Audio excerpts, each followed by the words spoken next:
तब 6 मुख वाले पुत्र स्वामी कार्तिकेय का जन्म हुआ, जिन्होंने बड़े होकर युद्ध में तारकासुर को मारा। वेद शास्त्र पुराणों में स्वामी कार्तिकेय के जन्म की कथा प्रसिद्ध है और सारे जगत उसे जानते हैं। षडानन के जन्म, कर्म, प्रताप और महान पुरुषार्थ को सारा जगत जानता है, इसलिए मैं वृषकेतु शिव जी के पुत्र का चरित्र संक्षेप में कहा है। शिव पार्वती के विवाह की इस कथा को जो स्त्री पुरुष कहेंगे और गाएंगे वह कल्याण के कार्यों विवाहादि मंगलों में सदा सुख पाएंगे। गिरजापति महादेव जी का चरित्र समुद्र के समान है, इसका पार वेद भी नहीं पाते। तब अत्यंत मंदबुद्धि और गंवार तुलसीदास उसका वर्णन कैसे कर सकता है। शिव जी के रसीले सुहाने चरित्र को सुनकर भरद्वाज जी ने बहुत ही सुख पाया। कथा सुनने की उनकी लालसा बहुत बढ़ गई, नेत्रों में जल भर आया तथा रोमावली खड़ी हो गई।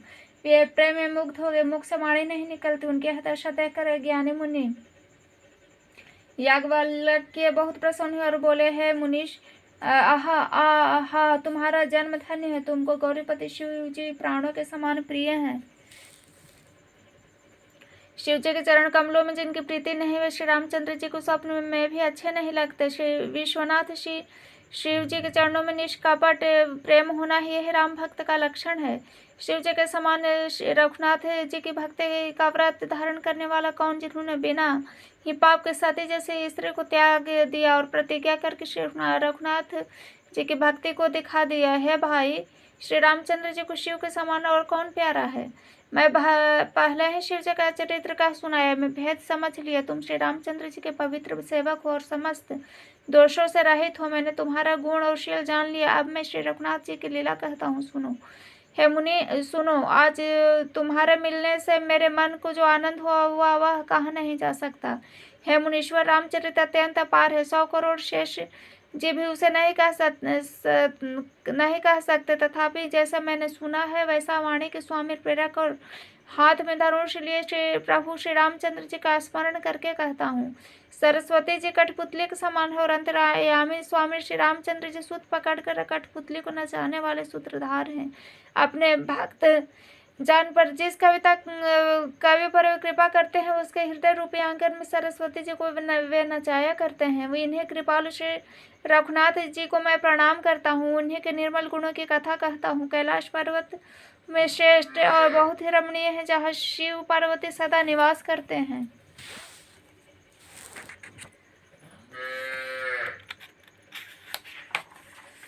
सिद्ध तपस्वी योगी गण देवता किन्नर और मुनियों के समूह उस पर्वत पर रहते हुए सब बड़े पुण्यात्मा है और आनंद कंद महादेव जी की सेवा करते हैं, जो भगवान विष्णु महादेव जी से विमुख हैं और जिनकी धर्म में प्रीति नहीं, वे लोग स्वप्न में भी वहां नहीं जा सकते। उस पर्वत पर एक विशाल बरगद का पेड़ है, जो नित्य नवीन और सब काल में सुंदर रहता है। वहाँ तीनों प्रकार की शीतल मंद और सुगंध वायु बहती है। उसकी छाया बड़ी ठंडी रहती है। वह शिव जी के विश्राम का करने का वृक्ष है, जिसमें वेदों ने गाया है। एक बार प्रभु शिव जी उस वृक्ष के नीचे गए, उसे देखकर उनके हृदय में बहुत आनंद हुआ। अपने हाथ से बांगर बिछाकर कृपालु शिव जी स्वभाव से ही बिना खास प्रयोजन के वहीं बैठ गए। कुंद के पुष्प, चंद्रमा और शंख के समान उनका गौर शरीर था। बड़ी लंबी भुजाएं थी। वे मुनियों से वालकल वस्त्र धारण किए हुए थे। उनके चरण नए पूर्ण रूप से खिले हुए थे। लाल के कमल के समान वे नखों की ज्योति भक्तों के हृदय का अंधकार हरने वाले थे। सांप और भस्म में उनके आभूषण थे। उन त्रिपुरासुर के शत्रु शिव जी का मुख शरद के चंद्रमा के समान शोभा, मुख पर शरद पूर्णिमा के चंद्रमा की शोभा को भी हरने वाला था। उनके सिर पर जटाओं का मुकुट और गंगा जी थी। उनके कमल के समान बड़े बड़े नेत्र थे। उनका नीलकंठ और वे सुंदरता के भंडार थे। उनके मस्तक पर द्वितीय का चंद्रमा शोभित था। कामदेव के शत्रु शिव जी वहां बैठे हुए ऐसे शोभित हो रहे थे, मानो शांत रस शरीर धारण किए बैठा हो। अच्छा मौका पाकर विष्णु पत्नी माता पार्वती जी उनके पास गई।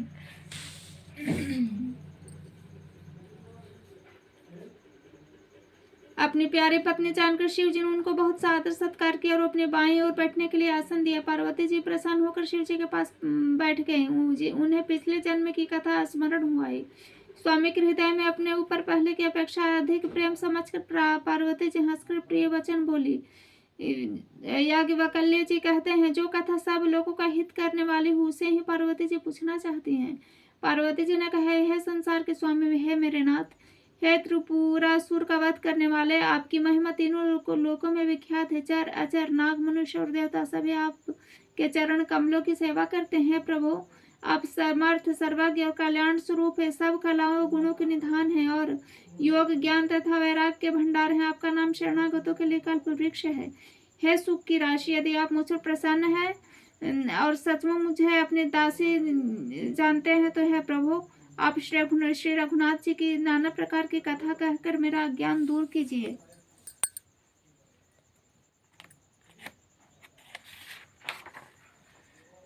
जिसका घर कल्प वृक्ष के नीचे हुआ भला दरिद्रता से उत्पन्न दुख को क्यों सहेगा। हे शशिभूषण, हे नाथ, हृदय में ऐसा विचार कर मेरे बुद्धि के भारी भ्रम को दूर कीजिए। हे प्रभु, जो परमार्थ तत्व के ज्ञाता और वक्ता मुनि हैं, जो श्री रामचंद्र जी को अनादि ब्रह्म कहते हैं और शेष सरस्वती वेद और पुराण सभी श्री रघुनाथ जी का गुण गाते हैं, और हे कामदेव के शत्रु, आप भी दिन रात आदर पूर्वक राम राम जपा करते हैं। राम वही अयोध्या के राजा के पुत्र है या अजन्मा निर्गुण अगोचर कोई और ही राम है।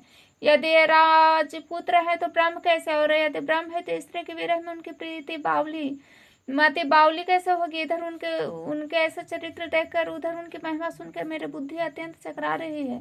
यदि इच्छा रहित व्यापक समर्थ ब्रह्म और कोई हो तो है नाथ, मुझे समझा कर कहिए। मुझे नादान समझकर मन में क्रोध न लाइए। जिस तरह मेरी मोह दूर हो वही कीजिए। मैंने पिछले जन्म में वन में श्री रामचंद्र जी के प्रवक्ता देखे थे, किंतु अत्यंत भयभीत होने के कारण मैंने यह बात आपको सुनाई नहीं थी। तो भी मेरे मलिन मन को बोध न हुआ, उसका फल भी मैंने अच्छी तरह पा लिया। अब मेरे मन में कुछ संदेह, आप कृपा कीजिए। मैं हाथ जोड़कर विनती करती हूँ। हे प्रभु, आपने उस समय मुझे बहुत तरह से समझाया था, फिर भी मेरा संदेह नहीं गया है। नाथ, यह सोचकर मुझ पर क्रोध न कीजिए। मुझे अब पहले जैसा मोह नहीं है। अब तो मेरे मन में राम कथा सुनने की रुचि है। हे शेषनाग को अलंकार रूप में धारण करने वाले देवताओं के नाथ, हम श्री रामचंद्र जी के गुणों की पवित्र कथा कहिए। मैं पृथ्वी पर सिर टेक कर आपके चरणों की वंदना करती हूँ और हाथ जोड़कर विनती करती हूँ। वेदों के सिद्धांत को निचोड़ कर श्री रघुनाथ जी का निर्मल यश वर्णन कीजिए। यद्यपि स्त्री होने के कारण मैंने उसे सुनने के अधिकारिणी नहीं हूँ, तथापि मैं मन वचन कर्म से आपकी दासी हूँ। संत लोग जहाँ आर्त अधिकारी पाते हैं, वहाँ गूढ़ तत्व भी उनसे नहीं छिपाते। हे देवताओं के स्वामी, मैं बहुत ही आर्त भाव से पूछती हूँ, आप मुझ पर दया करके श्री रघुनाथ जी की कथा कहिए। पहले तो वह कारण विचार बतलाइए जिससे निर्गुण ब्रह्म सगुण रूप धारण करता है। फिर हे प्रभु, श्री रामचंद्र जी के अवतार की कथा कही तथा उनका उदार बाल चरित्र कहे। फिर जिस प्रकार उन्होंने श्री जानकी जी से विवाह किया वह कथा कही, और वह बताइए कि उन्होंने जो राज्य छोड़ा वो किस दोष से।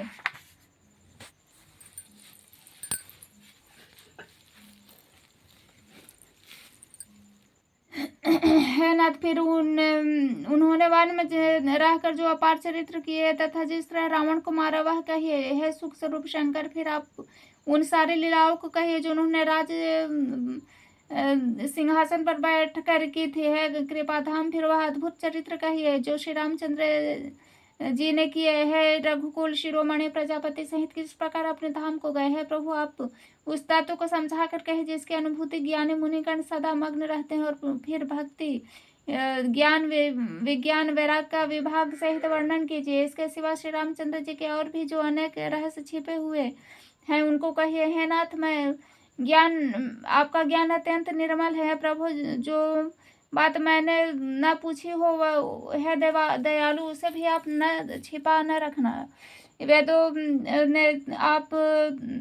वेदों ने आपको तीनों लोगों का गुरु कहा है। दूसरे पामर जीव इस रहस्य को क्या जाने। पार्वती जी के साथ सुंदर छल रहित प्रश्न सुनकर शिव जी के मन में को बहुत अच्छे लगे। श्री महादेव जी के हृदय में सारे रामचरित्र आ गए। प्रेम के सारे के मारे उनका शरीर पुलकित हो गया और नेत्रों में जल भर आया। श्री रघुनाथ जी का रूप उनके हृदय में आ गया, जिसने स्वयं में परमानंद स्वरूप शिव जी भी अपार सुख पाया।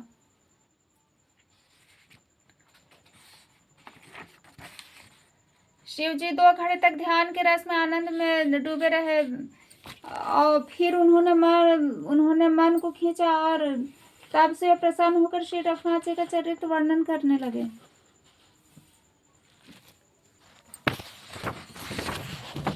जिसके बिना जाने झूठ भी सत्य मालूम हो, जैसे बिना पहचाने रस्सी में सांप का भ्रम हो जाता है, जिसके ज्ञान जान लेने पर जगत उसी तरह लोप हो जाता है, जैसे जागने पर स्वप्न का भ्रम जाता रहता है। मैं उन्हीं श्री रामचंद्र जी के बाल रूपी की वंदना करता हूँ, जिसका नाम जपने से सब सिद्धियां सहज ही प्राप्त हो जाती है। मंगल के धाम मंगल हरने वाले श्री दशरथ जी के आंगन में खेलने वाले बाल रूप श्री रामचंद्र जी मुझ पर कृपा करें।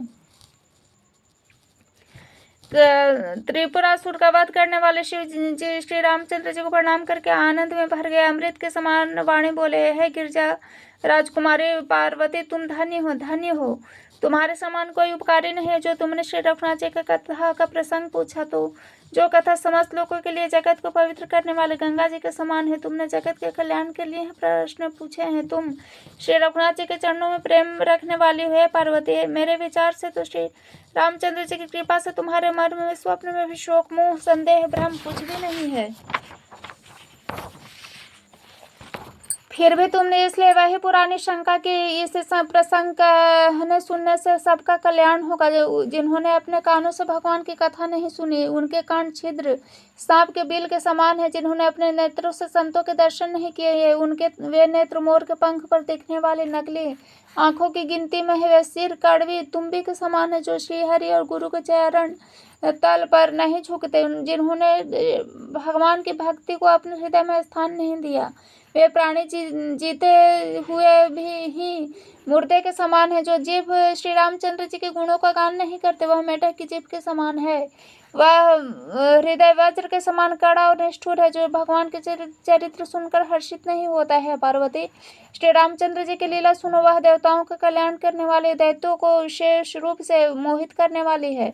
श्री रामचंद्र जी की कथा कामधेनु के समान, सेवा करने से सब सुखों को देने वाली और सत्पुरुषों के समाज ही सब देवताओं के लोक है। ऐसा जानकर इसे कौन न सुनेगा। श्री रामचंद्र जी की कथा हाथ की सुंदर ताली है, जो संदेह रूपी पक्षियों को उड़ा देती है। फिर राम कथा कलयुग रूपी वृक्ष को काटने के लिए कुल्हाड़ी है। गिरिराज कुमारी, तुम इसे आदर पूर्वक सुनो। वेदों में श्री रामचंद्र जी के सुंदर नाम, गुण, चरित्र, जन्म और कर्म सब अगणित हैं। जिस प्रकार भगवान श्री रामचंद्र जी अनंत हैं, उसी तरह उनकी कथा, कीर्ति और गुण भी अनंत हैं। तो भी तुम्हारे अत्यंत प्रीति देखकर जैसा कुछ मैंने सुना हूँ, जैसे मेरी बुद्धि, उसी के अनुसार मैं कहूँगा। हे पार्वती, तुम्हारा प्रश्न स्वाभाविक ही सुंदर, सुखदायक और संत सम्मत है, और मुझे तो बहुत ही अच्छा लगा। परंतु यह पार्वती, एक बात मुझे अच्छी नहीं लगी है, तो वह तुमने मोह के वश होकर ही कही है। तुमने जो यह कहा कि वे राम कोई और, जिन्हें वेद गाते हैं मुनिजन, जिनका ध्यान करते हैं, जो मोह रूपी पिशाच के द्वारा ग्रस्त है, पाखंडी है, भगवान के चरणों से विमुख है, जो झूठ सच कुछ भी नहीं जानते, ऐसे अधम मनुष्य इस तरह कहते सुनते हैं। जो अज्ञानी, मूर्ख, अंधे और भाग्यहीन हैं, जिनके मन रूपी दर्पण पर विषय रूपी काई जमी हुई है, जो व्यभिचारी, छली और बड़े कुटिल हैं, जिन्होंने कभी स्वप्न में भी संत समाज के दर्शन नहीं किए और जिन्होंने अपने लाभ हानि नहीं सूझती, वे ही ऐसी वेद विरुद्ध बातें कहा करते हैं, जिनका हृदय रूपी दर्पण मैला है और जो नेत्रों से हीन हुए बेचारे श्री रामचंद्र जी का रूप कैसे देखें। जिनको निर्गुण स्वगुण का कुछ भी विवेक नहीं है, जो अनेक मनगढ़ंत बातें बका करते हैं, जो श्रीहरि के माया के वश में होकर जगत में भ्रमते फिरते हैं, उनके लिए तो कुछ भी कह डालना असंभव नहीं है। जिन्हें वायु का रोग, सन्निपात, उन्माद आदि हो गया है, जो भूत के वश में हो गए हैं और जो नशे में चूर है, ऐसे लोग विचार कर वचन नहीं बोलते। वो जिन्होंने महामोह रूपी मदिरा पी रखी, उनके कहने पर कान न देना। अपने हृदय में ऐसा विचार कर संदेह छोड़ दो, श्री रामचंद्र जी के चरणों को भजो। है पार्वती, भ्रम रूपी अंधकार के नाश करने के लिए सूर्य की किरणों के समान मेरे वचनों को सुनो। सगुण और निर्गुण में कुछ भी भेद नहीं है। मुनि, पुराण, पंडित, वेद सभी ऐसा कहते हैं। जो निर्गुण, अरूप, अलख और अजन्मा, वही भक्त के प्रेम वर्ष सगुण हो जाता है। जो निर्गुण है वही सगुण है। कैसे? जैसे जल और ओले में भेद नहीं है, दोनों ही जल है, ऐसे ही निर्गुण और सगुण एक ही है। जिसका नाम भ्रम रूपी अंधकार को मिटाने के लिए सूर्य है, उनके लिए मोह का प्रसंग भी कैसे कहा जा सकता है। श्री रामचंद्र जी श्री सत्यानंद घन का रूप सूर्य है, वह मोह रूपी रात्रि का लवलेश भी नहीं है। वे स्वभाव से है प्रकाश रूप और ऐश्वर्य युक्त भगवान है, वह तो विज्ञान रूपी प्रातः काल भी नहीं होता। अज्ञान रूपी रात्रि हो तब तो विज्ञान रूपी प्रातः काल हो। भगवान तो नित्य ज्ञान स्वरूप हैं।